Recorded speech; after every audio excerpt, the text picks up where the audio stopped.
এই জন্য যুবক, একদিন আমাদের মৃত্যুর সমাধি হবে, মরণের মাধ্যমে আমার জীবনের সমাধান হয়ে যাবে। এই জন্য কে কোন দিন মারা যাব আমরা জানি না।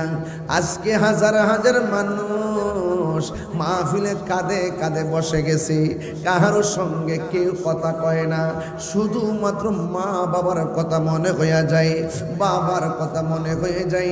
কোন দিন জানে আজরাইল আসে, আজরাইলের কথা মনে হয়ে যায়।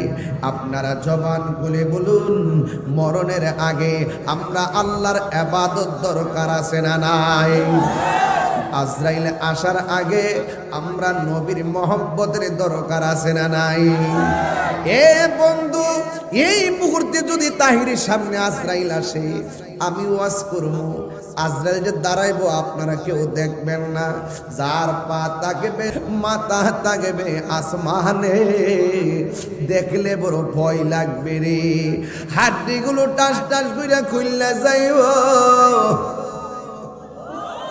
মনে করতেছেন আসল নায়রের বাড়ি বুঝি, গুরু বাড়ি বুঝি ওই এই বাড়ি সেই বাড়ি। না না না, আসল নায়রের বাড়ি হলো, আসল নায়রের বাড়ি কোথায় জানেননি? আসল নায়রের বাড়ি হলো গুরুস্থান। কথা বলেন না ঠিক কিনা? আসল নায়রের বাড়ি গুরুস্থান রে বন্ধুরা। এই জন্য আমি মাঝে মাঝে বলি, নায়রি নায়র হইল শেষ, এবার চলো নিজের দেশ। নিজের কথা কোন ঠিক কিনা বলেন? নিজের দেশ কি বিদেশ না কবর?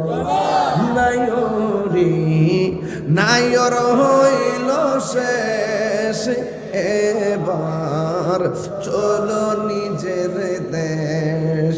তোমার জীবন খাতায় লিখায় আছে, তোমার জীবন খাতায় স্বামীর আদেশ, এবার চলো নিজের দেশ। নায়রি নায়র হইল শেষ, এবার চলো নিজের দেশ। এটাকে বিদেশ নাকি কবরের দেশ? এই কবরে যাওয়ার আগে আজরাইল যখন তোমার সামনে আসবে, আমার নবী আপনার নবী বলেন, আজরাইল এত ভয়ঙ্কর, যারা দেখলে মানুষ পায়খানা পেশাব করে সব বাসায় ফেলাবে, হাড্ডিগুলো টাস টাস করে খুলে যাবে, রহগুলো টাস টাস করে ছিঁড়ে যাবে। এই আজরাইল তোমার সামনে এসে রুহুটাকে সার্জারি করবে। আমার পাশে আমার মা বসা, আমার পাশে আমার দাদা বসা, কেউ আমার কষ্টের ভাগ নিবে না। এই দুনিয়ার কত আপন, একটা বার আইসিইউতে যাই না দেখো, কাছের মানুষ খবরও নিবে না। নিব? গভীর মনোযোগ আমার যুবক ভাইরা, জিকির করলাম কার? জবান খুলে বলেন, জিকির করলাম কার? এই জিকির আমরা মরণে চাই কি চাই না? নবীর কালিমার জিকির জিহ্বার মধ্যে জারি হোক, আমরা চাই কি চাই না? তাইলে পানি ছাড়া কি মাছ বাঁচে? কথা কথা, পানি ছাড়া যেমন মাছ বাঁচে না, জিকির ছাড়া কলব বাঁচে না। কথা কোন ঠিক কিনা? এই দেহ মাটিতে পচে যাবে, যার কলব ভালো থাকবে মাটির পচন গায়ে লাগবে না। এই জন্য জিকির করেছি।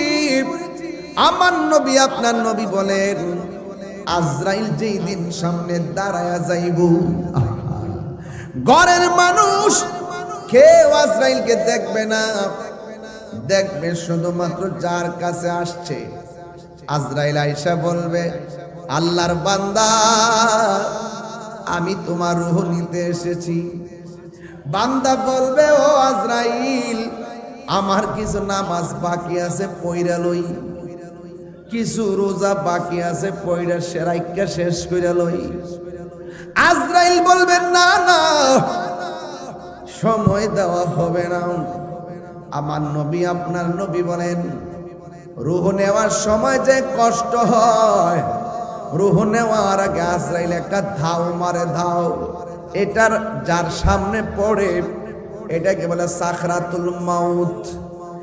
রূহ নেওয়ার সময় যে কষ্ট, সাকরাতুল মাউতের সময়ের চাইতে বেশি কষ্ট। কেউ কষ্টের ভাগ নেয় না। সে যে নামে আজরাইল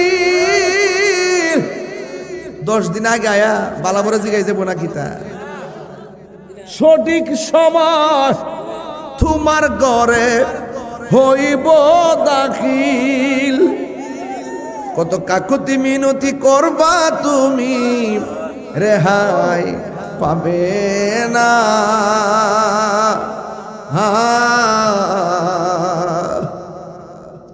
আজরাইলা শিলে কারো কফিয়ত চলবে না।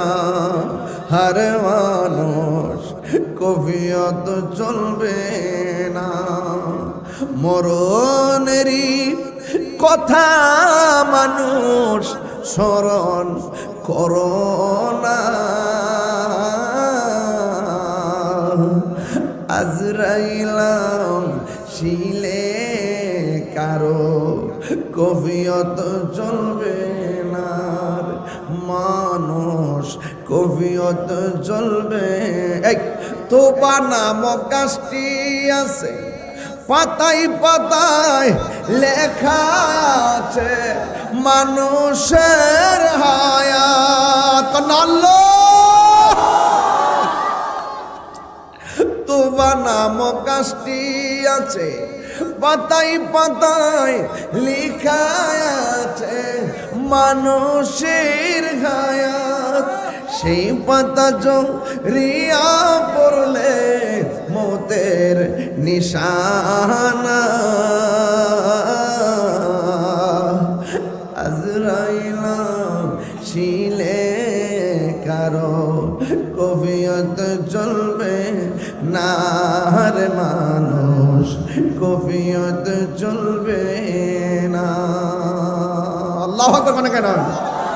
গভীর মনোযোগ। যেই কথাটা বুঝাইতেছি, আজরাইল কাউকে ছাড়বে। কোটিপতি যে ঘরে ঘুমাইব, রিক্সাওয়ালা মরলে সে ঘরে যাইব। ঠিক না বেঠিক? কোটিপতির গায়ের মধ্যে সেই কাপড়, গরিবের গায়ের মধ্যে সেই কাপড়। গরিবের পুরুষের কাপড় 3টা, বড় লোকের কাপড়ও 3টা। বড় লোকের কবরে যে 3টা প্রশ্ন, গরিবের কবরের মধ্যে সেই 3টা প্রশ্ন করা হবে। সবার কাছে আজরাইল আসবে, আইসা ঘরের দরজায় এসে এমন ভাবে তোমার রুহটারে টান দিব, কেউ পায়খানা করে বাসায় ফেলবে, কেউ কান দিয়া রক্ত বের হয়ে যাবে, কাহারু নাক দিয়ে রক্ত বের হয়ে যাবে, কেউ জিব্বা দিয়ে এই দিক দিয়ে পয়সা পয়সা রক্ত জড়ব, আর হাড্ডি গুলা খুলে যাবে, পায়খানা করে বিছানা বাসাইয়া দিব। আমার নবী আপনার নবী বলে, উম্মত এই রকম ভাবে যাদের আলামত দেখা যাবে, মনে রাখবা তার মরণের লক্ষণটা বেশি ভালো না। ইয়া রাসূলুল্লাহ, নবী গো, নবী গো, ও মায়ার নবী, কোন লক্ষণটা ভালো? আমার নবী বলেন, লোকটা যদিও কালো, তার লক্ষণ হবে ভালো। তাই ব্যাপারটা কি? তার যদি ঈমান থাকে, আমলগুলা যদি পরিশুদ্ধ থাকে, আজরাইল তার সামনে আইসা কঠিন চেহারা নিয়ে আসবে না, একদম বন্ধুর মতো আসবে। মাথার চুলের মধ্যে আঙ্গুল দিয়ে আশ্রয়া দিব। যখন ঘুম আইসা যাইব, ঘুমের করে রুহটা বের করে নিয়ে যাবে। মায়ের স্তন থেকে সন্তান যেমনে ঘুমায়া যায়, এমন ভাবে বান্দা মরণের ঘরে ঘুমায়া যাইব। চিৎকার মাইরা কি আল্লাহু আকবার বলা যাবে না? আজরাইল এসে তোমার সালাম দিব, ও বন্ধুরি আমার, আজরাইলে তোমার সামনে আসবে, আয়েশা বলবে তোমাকে নিয়ে যাব। ইমানদার বলবে আজরাইল আর দেরি করো না, তাড়াতাড়ি আমার রূহটারে লইয়া যাও, আমার আল্লাহ এবং নবীর সঙ্গে দেখা করার জন্য মনটা পাগল পাগল হয়ে রয়েছে। রূহটা যখন ইমানদারের রূহ যখন আজরাইলে ধরবে, তখন আমার আল্লাহ একটা ফেরেশতারে ডাক দিয়ে বলবে, হে ফেরেশতারা, তাড়াতাড়ি জান্নাতের ভিতরে যাও, যাই একটা সাদা কাপড় নিয়ে আসো, হাতের মধ্যে একটা আতরের বোতল নাও, নিয়া ঘরের সামনে দাঁড়ায়া থাকো। আজরাইলে যখন রুহুটা টান দিবে, রুহুটা টান দেওয়ার পরে রুহুটাকে আজরাইলের হাত থেকে তোমার কাপড়ে নিয়ে আসবা। এবার ওই ফেরেশতাটা রুহুটারে কাফন দিয়া বানবো, বান্দা আসমানের মধ্যে একটা উড়াল দিব। প্রথম আকাশের মধ্যে যাওয়ার পরে ফেরেশতারা জিজ্ঞাসা করবে, ও আসমানি ফেরেশতা, যাওয়ার সময় তোমার মধ্যে গ্রান দেখলাম না, এখন দিগো সুন্দর গ্রান দেখা যায়, এই গ্রানটা কোথায় থেকে আসে? কই জানোনি কোথায় থেকে আসে? এমুক গ্রামে এমুক মিয়ার ফুলার রুহুটা আনছিলাম, এই রুহু থেকে জান্নাতি গ্রান বাইরিতেছে। প্রথম আসমানে ফেরেশতা সালাম দিব ইমানদারের রুহুকে, দ্বিতীয় আসমানে ফেরেশতা সালাম দিব ইমানদারের রুহুকে, তৃতীয় আসমানে ফেরেশতা ইমানদার রুহুটারে সালাম দিবে, চতুর্থ আসমানের ফেরেশতা ইমানদারের রুহুটারে সালাম দিবে, পঞ্চম আসমানের ফেরেশতা ইমানদারের রুহুটারে সালাম দিবে, ষষ্ঠ আসমানের ফেরেশতা ইমানদারের রুহুটারে সালাম দিবে, সপ্তম আকাশের ফেরেশতা ইমানদারের রুহুটাকে সালাম দিবে। ওই মুহূর্তে আমার আল্লাহ বলেন, ইয়া আইয়াতুহান নাফসুল মুতমাইন্না ইরজিই ইলা রাব্বিকি রাদিয়াতাম মারদিয়া ফাদখুলি ফি ইবাদি ওয়াদখুলি জান্নাতি। আল্লাহ বলবে, ও ফেরেশতা, আমার প্রেমিক বান্দার রুহুটার লইয়া 7টা আসমান পাড়ি দিছো, একটা আসমান থেকে আরেকটা আসমানের দূরত্ব কত জানেননি? একটা আসমান থেকে আরেকটা আসমানের দূরত্ব হলো 500 বছর রাস্তা। আল্লাযী খলাকা সাবআ সামাওয়াতিন তিবাকা, একটা আসমান আল্লাহ থাকে বানাইছে, বানায় আল্লাহ একটা আসমান, একটা আসমান থেকে আরেকটা আসমান, এমন ভাবে 7টা আসমান যখন পাড়ি দিল, আল্লাহ ডাক দিয়া বলবে, ও জান্নাতের ফেরেশতা, ফতে গাজী কথার কথা বলতেছি, এবার দলিল খুঁজছেন না। ফতে গাজীর প্রেমিকের রুহ লইছো, 7 আসমান জার্নি করছো, সফর করছো, পিকনিক করছো, সালাম নিছো, দেখাইছো, আর সামনে যাইও না, আমি আল্লাহ আমার প্রেমিকের রুহটাকে রাখার জন্য আমি আল্লাহ একটা বাড়ি বানাইব। ইমানদারের রুহটাকে রাখার জন্য আমার আল্লাহ একটা বাড়ি বানাবেন। ওই বাড়িটা কোরআনের মধ্যে আল্লাহ উল্লেখ করছেন, ওই বাড়িটার নাম হলো ইল্লিন। ইল্লিন হলো সুখের জায়গা, সিজ্জিন হলো কষ্টের জায়গা। আল্লাহ বলে, বান্দারে রুহুটারে ইল্লিনে রাখ। এই দিক দিয়ে ফতে গাজীর আব্দুল মান্নান মিয়ার বডির দিকে রুহু চলে গেছে, রুহু গেছে গা ওই ইল্লিনে। আব্দুর রহিম মিয়া বাড়িতে পড়ে আছে। সই ফতে গাজীর ভিতরে যখন পড়ে আছি, ওই বডিটারে বাইন্ডিং করার জন্য মাধবপুর বাজারে গেছে কাফন কিনবার লাইগা। বডিটারে বাইন্ডিং করব কেন? এই বডিটারে বাইন্ডিং কইরা গুরুস্থানে লইয়া যাইব। কি সুন্দর পানি, বেশি ঠান্ডাও না বেশি গরমও না, কুসুম গরম জল করব, বড়ি পাতার গরম জল দিয়া সুন্দর করে পানিটা গরম করব, কসকু সাবান দিয়া গোসল দিব, ডান কাতে ফিরাইব বাম কাতে ফিরাইব। ও আব্বারে, টেহার গরম দেখায়ও না, ক্ষমতার গরম দেখায়ও না, কণ্ঠের গরম দেখায়ও না। তোমার মতন কণ্ঠওয়ালা কবরের ভিতরে লাশ হইয়া পড়ে রয়েছে, তোমার মতো টেহাওয়ালা কবরের মধ্যে লাশ হয়ে পড়ে রয়েছে। কি সুন্দর, কি সুন্দর করে গোসল দেওয়াইব। একটা কথা বইলা দিয়া যায়, জীবনে কিছু করেন আর না করেন, ফতে গাজী কেউ যদি মারা যায়, গোসল করাইতে গেলে পুরুষের গোসল খানায় একবার ডুববেন, ডুইকা কেমনে গোসল করে একটু শিখবেন। গোসল করার সময় ভালো করে খেয়াল করবেন, দেখবেন আব্দুর রহিম মিয়া চলাফেরা করছে দোকানে, কত মারা যাওয়ার পরে হাতটা পড়ে আছে, নিজের হাতটা লড়াইবার ক্ষমতা নাই, কায় থোয়ার ক্ষমতা নাই, চোখটা খোলার ক্ষমতা নাই, জিহ্বাটা লড়াইবার ক্ষমতা নাই। তখন মনে মনে ভাববেন মানুষ কত অসহায়, মানুষ বড় অসহায়, মানুষ বড় অসহায়, মানুষ হো মানুষ কত মায়া করে আপনার গোসলটা দিব জানেননি।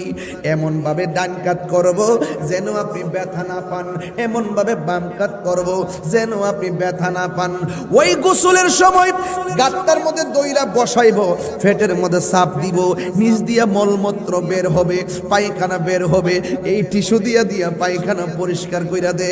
এমনি মানুষের পায়খানা দেখলে নাকের মধ্যে হাত দেয়, আর গোসলখানায় গেলে মৃত্যু ব্যক্তির ফেটের মধ্যে চাপ দিলে যে এই পায়খানাটা বের হয়, এটা কাপড় দিয়া মুচ্ছা দে। কেউ ঘৃণা করে না, কেউ নাকে হাত দেয় না। সে ভালো কইরাই জানে আজকে আব্দুর রহিম মিয়ার যেই গতি, আগামীকাল আমারও সেই গতি হবে। আমি যদি মায়া কইরা পরিষ্কার কইরা দেই, আমার একদিন মায়া কইরা পরিষ্কার কইরা দিব। আজকে যদি আমি তারা জানাজার দৌড়ায় যায়, আমি মারা গেলে আমার জানাজায় দৌড়ায় আসবে। আমি যদি তারা কবরে মাটি দিতে যায়, একদিন আমি মারা গেলে কবরে মাটি দিতে আসবে। ও বন্ধু, কত মায়া, মায়া রে মায়া, কত সুন্দর করে গোসল দেয়, নাকের মধ্যে তুলা ঢুকায়, কানের মধ্যে তুলা ঢুকাইয়া কি সুন্দর করে গোসল দিয়া, আতর লুবান দিয়া, কি সুন্দর তিনটা জামা দিয়া, তার কাপড় পরাইয়া, মাথার গোড়ায় একটা মুড়ি বান্ধে, পায়ের গোড়ে আরেকটা মুড়ি বান্ধে, বুকের বরাবর আরেকটা মুড়ি বান্ধে, বান্দা মসজিদের পালকিটা চারজনের কান্দ লইয়া বাড়ির মধ্যে যখন আইসা যায়, লাশটার যখন কাঠের মধ্যে শোয়ায়, মা একটা ফুলা গো কইয়া চিৎকার মারে, বাবা একটা বাবা গো কইয়া একটা চিৎকার মারে। এ বন্ধু, মনে আসেনি 20 বছর আগে যেই মানুষটা মারা গেছে, এখনো কবরটাতে ফইরা রইছে, একদিন বাড়িতে ফিরে আসতে পারে নাই। 100 বছর আগে যে মারা গেছে, অথচ বাড়িটা বানায় গেছে আপনার দাদা, এই মানুষটা কবরে শুইয়া গেছে। আপনার কারেন্টের বিল মিটার ঘরের মধ্যে আছে, মিটারটা টাইনা গেছে আপনার বাবা। আজকে বাবার সম্পত্তি বুক করে খাইতেছেন, বাবার কি একটু মনে চাই না আমার ফুলাটা মরণের পরে কবরের পরে এসে আমার লাগে একটু দোয়া করব? বন্ধু, মানুষ বড় অসহায়, মানুষ কেউ কাউকে উপকার করতে পারবে না রে। এই মানুষ খাটের মধ্যে শুয়াইব, এই মুহূর্তে ফেরেশতারা হাজির হয়ে যাবে। এ আল্লাহর বান্দা, হো আল্লাহর বান্দা, তুমি দুনিয়াতে চলছো ফিরছো, কিন্তু তোমার কবর আপন কেডা? যে আমারে গোসল করাইছে সে আমার আপন, যে আমারে কান্দের মধ্যে লইছে সে আমার আপন, যে আমারে খাটের মধ্যে লইয়া যাইতেছে সে আমার আপন, যে আমারে জানাজার নামাজে গেছে সে আমার আপন, যে আমারে কবরে নামাইছে সে আমার আপন। যখন কবর থেকে উঠা যাইব রে বাবা, কবরে থেকে যখন দুইজন উঠে যাবে, তখন জিগাইব তোমার কবর রাফন কেডা? তখন কবরবাসী বলবে আমার জন্য কাঁদলো, আমার কবরে কেউ আইলো না, আমারে মায়া কইরা গোসল দিল, আমার কবরে কেউ আসলো না, আমারে জানাজার ময়দানে আনলো। হাজার হাজার মানুষ আমার জানাজার মাঠে লাইনে লাইন, আমার কবরে কেউ আইলো না, আমারে কবরে নামাইলো। মনে মনে ভাবলাম দুইজন কবরে থাকবো, আমার কবর থেকে উঠতে গেল, বাঁশ দিয়া আটকায়া দিল, এরপরে নাকি হয় নাই, আবার সাড়ি দিয়া আরো আন্দার করে দিল, এরপরে নাকি হয় নাই, মাটি দিয়া চাপা দিয়া দিয়া এমন অন্ধকার কইরা সবাই বিদায় নিল। আগে যদি জানতাম কবরে নামাজ ছাড়া উপায় নাই, জীবনে নামাজ ছাড়তাম না। আগে যদি জানতাম ঈমান ছাড়া কোনো উপায় নাই, তাইলে বেঈমানি করতাম না। দুনিয়া দুনিয়া কইরা সব বরবাদ কইরা ফেলাইছি। আল্লাহু আকবার কথা কেন? এই কবর এমন একটা সাংঘাতিক জায়গা, কেউ আপন হবে না। তাইলে জিন্দেগিতে নামাজ ছাড়তাম না। ইন দি মিন টাইমে যদি আপনি ইমানদার হতে পারেন, গড়ে জিগাইব আপনারা আপন কেডা, ইমানদার কথা বলবে না। জানাজার মাঠে জিগাইব আপনার আপন কেডা, ইমানদারে কোনো কথা বলবে না। কবরে যাওয়ার পরে জিগাইব আপন কেডা, কোনো কথা বলবে না। কবর থেকে উঠার পরে বলবে আপন কে। এবার ইমানদার বলবে যিনি আমার আপন হবে তিনি সোনার মদিনা। এক নম্বর প্রশ্ন, মার রব্বুকা, তোমার রবকে? আমার রব হলো আমার আল্লাহ। জবান খুলে কোন আল্লাহ কয়জন? এই আওয়াজে মানি না, জোরে কোন কয়জন? সেজদা পাওয়ার মালিককে। আল্লাহ ছাড়া কারো কাছে মাথা নত করা যাবে? আমরা কি শাহ সুলমান ফতে গাজী বাগদাদির কি খুদা মনে করি? আমরা ওনাকে আল্লাহর বন্ধু মনে করি। আল্লাহর ওলিদের উসিলাই আল্লাহর কাছে চাওয়া জায়েজ আছে না নাই? জবান খুলে কোন দেওয়ার মালিককে? এ বন্ধু, এক নম্বর প্রশ্ন মার রব্বুকা, তোমার রবকে। দুই নম্বর প্রশ্ন আমা দীনুকা, তোমার ধর্ম কি? আমার ধর্ম ইসলাম। তিন নম্বর প্রশ্ন ওয়ামা কুনতা তাকুলু ফি হক্কে হাজার রাজুল, এই কবরের ভিতরে যেই লোকটা বসে আছে এই লোকটা সম্পর্কে তুমি কি ধারণা করতে? নবী যিনি আমাদের সামনে আল্লাহ এক বলে ঘোষণা করেছেন, যিনি আমাদের সামনে আল্লাহর হাবিব আল্লাহর বন্ধু বলে ঘোষণা করেছেন, আমরা বিনা দলিলে নবীর কথায় আল্লাহকে এক বলে জেনেছি, আমি নবীকে মেনেছি। এই মুহূর্তে আল্লাহ ডাক দিয়া বলবে, ও ফেরেশতারা রে, ও ফেরেশতারা, আমার বান্দা জবাব দিয়েছে জান্নাতের ভিতরে যায়, জান্নাতের ভিতরে যাইয়া একটা গালিচা নিয়ে আসো, আমার প্রেমিকরে রাস্তা দেখায়া দাও। এবার মুনকার নাকিরে রাস্তা দেখায়া দিবে। এই মুহূর্তে রাস্তাটা দেখবে জাহান্নামের আগুন। ইমানদারে বলবে আল্লাহ আমি জবাব দিয়েছি, জাহান্নামের আগুন কেন দেখাইলা? ফেরেশতারা বলবে, ও আল্লাহর বান্দা, আগুন কেন দেখাইছি জানোনি? উত্তর দিতে না পারলে জাহান্নামের আগুনে যাইতা। উত্তর দেওয়ার কারণে আমার আল্লাহ জান্নাত থেকে তোমার জন্য জান্নাতি গালিচা পাঠায়া দিছে। এ আমার যুবক ভাইরা গো, জান্নাতের গালিচা যখন আইনা কবরে নামায়া দিবে, ওই মুহূর্তে কি হবে জানেননি? এবার বান্দা শুইয়া যাবে, শুয়ার পরে ডান দিক দিয়ে একটা নূরের বাতি জ্বলবে, বাম দিক দিয়ে আর একটা বাতি জ্বলবে।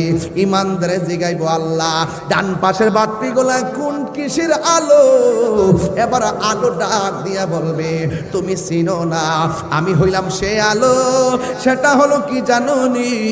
আমি হইলাম দুনিয়ার কোনো আলো নয়, আমি হইলাম তোমার নেক আমল।